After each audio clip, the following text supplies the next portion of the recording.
The Bentwood boxes weren't just made out of cedar, they were made out of different woods.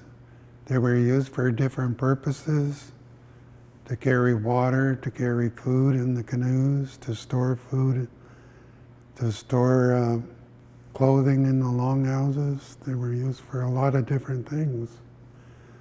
Yeah, it's a big part of our culture that we got back. The art form itself almost died.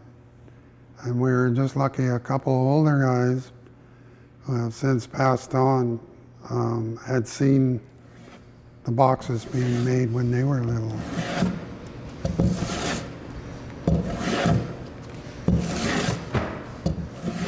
Well, I've been doing Bentwood boxes since 1995. I started for the repatriation committee making Bentwood boxes for the ancestral remains that we brought back.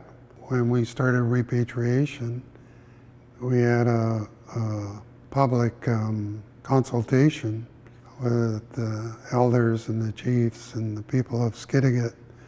They said, well, when you go and get the ancestors back, you have to bury them the way they were buried before, which was in these Bentwood boxes. And they had really nobody to take on the responsibility to do Bentwood boxes, learn about them, and then teach other people. Yeah, you gotta make sure when you're going, don't try to push it straight through. Otherwise it'll snap off like that.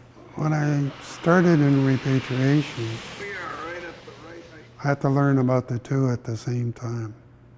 Bentwood boxes, repatriation. There was no separation.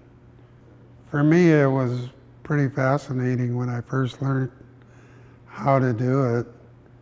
There was always that wonder about how our ancestors knew how to do this and how they developed it.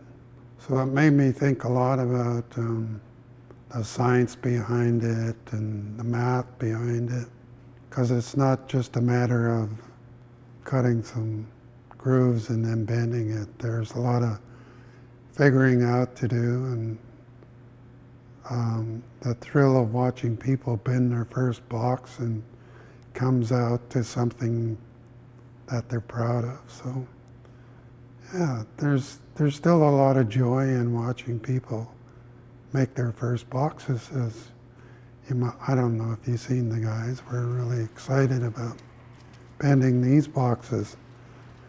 That's how it's been since we started doing it. Yep. Yeah. Is that? I'm surprised, at the amount of interest that's still there. And that's great. I really enjoy teaching people, and there's still a lot more people to learn. And when they're done, I'm hoping that these guys will continue making boxes and teaching other people so it doesn't die out.